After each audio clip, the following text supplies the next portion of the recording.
guys, welcome back to my channel. If you're new here, my name is Allegra. I make fashion, beauty, lifestyle content, a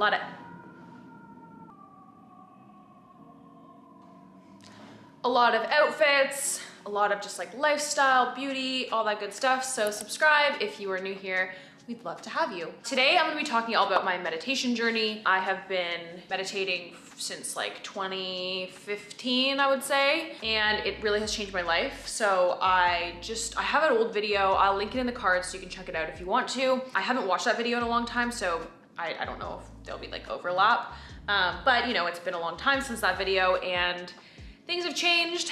And I just wanna go through some of the things that have really helped me. Maybe you're trying to get into meditation, maybe you're just curious about it. I think this is a video that I would have really liked to have when I first started out. So yeah, we're just gonna kind of talk through it. The video is sponsored by BetterHelp, and it's sponsored by BetterHelp because I think therapy, if you're trying to get into a more mindful journey, therapy is a great way to start that. Therapy has helped me throughout my life in different ways, in different spaces, and in different kind of like journeys in my life. I've always gone back to therapy, and BetterHelp is really great because it's very accessible. I've talked about it a million times, but it's very accessible. It's online, so you don't have to be, you know, maybe you live somewhere where you don't have access to good therapy or therapists, and this is just easily accessible to everyone. It's also more affordable than traditional therapy. Therapy can be very expensive, especially if you don't have like health benefits or anything. This is more affordable than that. They have over 20,000 licensed therapists, and then you just go on, you sign up. They have it for anything that you could be going through: stress, depression, anxiety, couples, family issues. Like, there's so many things that can be troubling in life. And BetterHelp has a network of 20,000 therapists, and they'll just match you. When I signed up, I got matched in less than 24 hours. So that was really incredible. And that therapist is easily accessible to you. You can message them. You can also do video appointments, call appointments, or you can just message them whenever you want. A lot of people get confused. It's called BetterHelp, H-E-L-P. I worked through a lot of my stress and anxiety, and I was feeling really down, especially towards the end of the pandemic. And when I've received a lot of negativity from the internet, I really worked through that with my therapist to make sure that I didn't spiral and to just be okay and not go down a really dark path, which, you know, I've been down before. Obviously, everything you share is completely confidential, and it's really great for someone like me who travels all the time. Like, I wouldn't be able to get to a therapy appointment every week, so this is really easy and accessible. And if you want to check it out, I have a 10% off your first month coupon, so you can use the code BetterHelp, H-E-L-P, betterhelp.com/Allegra Shaw. Let's get into the meditation part of this video. I've changed my battery too. So let's start off with, I guess I'll just kind of go into, so I started meditating in like 2015. I don't know how I came across it, I can't remember, but I ended up going to like a class because I thought that's how you like did things, I don't know. And it was cool, it was like kind of helpful, but meditation is really like a long-term practice that you do really need to do every day. I think where meditation is really hard for people is that you don't like see results. Like, it's not really like a thing that like after you're like, I'm different or something, you know? It's like, it will be over the course of a long period of time that you will then look back and be like, here's where this has made a big difference in my life. And for me, in university, I was in not a good place mentally. I had gone through some stuff like earlier, kind of like end of high school, that had a really profound effect on me that I don't think I really had processed properly.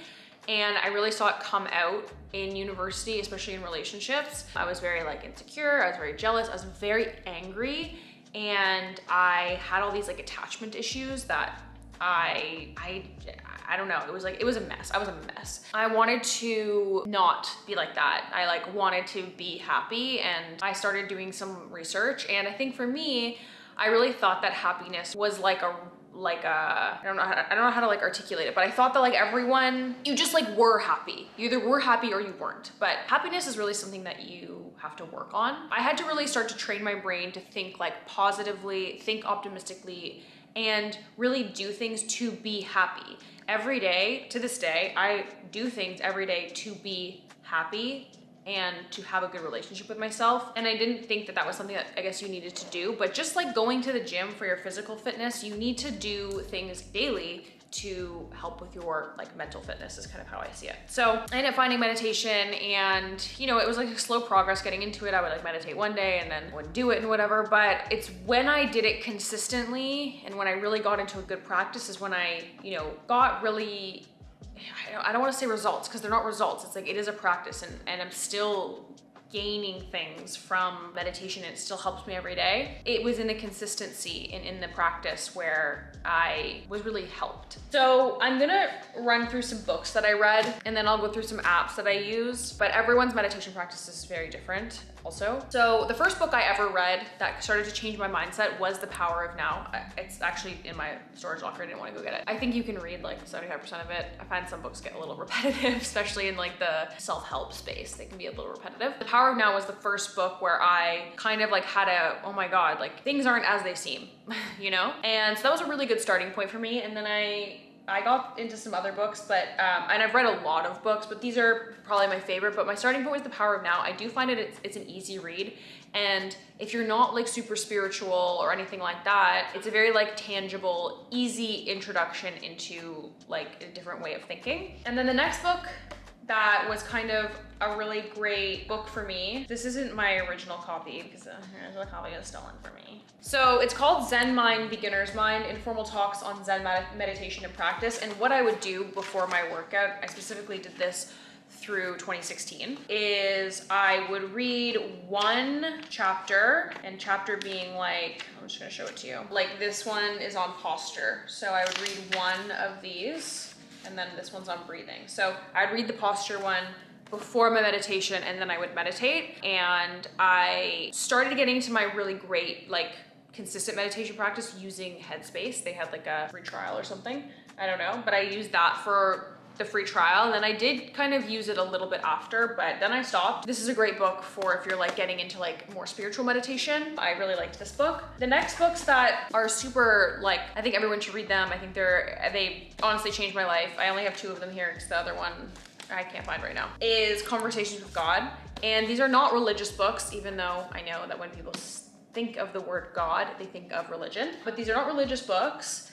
They are definitely very spiritual, and these are books 2 and 3, but obviously I started with book 1. They are amazing reads, and they really did change my life and my view of a lot of things, but these are amazing. And then the last book is Be Here Now. This one's a little, I don't know if this is gonna be for everyone, but maybe it will be, but it's kind of like, it's interesting, very interesting. But these are the books I kind of go back to, read a lot, kind of like still put into my practice every day, and I still reach for all the time. In terms of apps, there are a few different apps that I think are really amazing. So I started, as I said, I started out with Headspace, and I think that's a really, again, easy way. I know they've kind of gone a little more like commercial, and I don't really know where they're at right now, but when I first started, they were great. Another app that I use is called 10% Happier, and it's by Dan Harris, who I think was on like Good Morning America or something, some talk show, maybe not Good Morning America, but some talk show, and he had like a nervous breakdown on camera. And so he found meditation, and so he has this app, and I really like the introductory into this app with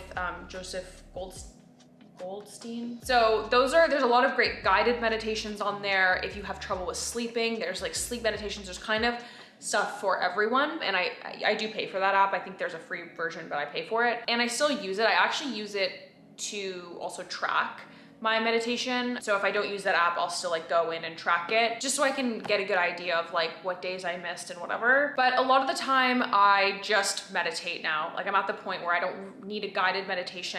I can do it kind of on my own. The only time I'll do a guided meditation is if I'm feeling my brain is a little scattered, if I'm kind of like, I'm not really in the zone to meditate, I'm kind of like struggling to get into it, I will do a guided meditation. But right now I don't really do that anymore because I have my own like practice and my own ritual that I do when I meditate. But I will sometimes listen to frequencies, and I just grab those off like YouTube, or I'll listen to like a frequency in headphones. But a lot of the time I'm just kind of like doing my own thing. That's pretty much like everything I do. I do meditate every day, and I meditate in the morning. And if I have a bit of a rushed morning, I try to do it at night. You know, but there are obviously periods of time where life gets really busy and I miss days, and sometimes I miss a week. And when that happens, I can really feel myself like kind of I just feel off, so I have to really get back into it. It's become such an important part of my life and has made me very different and not reactive and very calm, and has really changed my perspective. So if you're looking into meditation, these are all really great like starting points, but I think the first thing I would do is I would just like do some research into it. I think a class actually is it's a good introductory because someone will kind of walk you through it, but if you don't want to go to a class or you can't afford to like go to a class, it's totally fine. You really don't need to do that. I would definitely download an app and I would start with guided. I think it's really difficult to like go in and just like meditate when you don't really know like what you're doing, because it isn't just sitting there like with your eyes closed. It's just not that. So I would definitely try to check out like a Headspace or a 10% Happier app, where you can get these guided meditations to really like introduce you to the practice, and so you can understand like what is going on and what is happening when you're meditating, and then you can kind of like build out your practice from there in terms of like what works best for you. So that's my kind of like intro into meditating. If you have any questions, leave them down below. I'd love to do a follow-up video and kind of maybe answer anything that you want to know about. Thank you so much to BetterHelp for sponsoring this video. I love and appreciate you, and I think you're such a great service and really make therapy accessible to everyone. So thank you so much. Leave your comments down below. Love you all. Peace and love. Bye.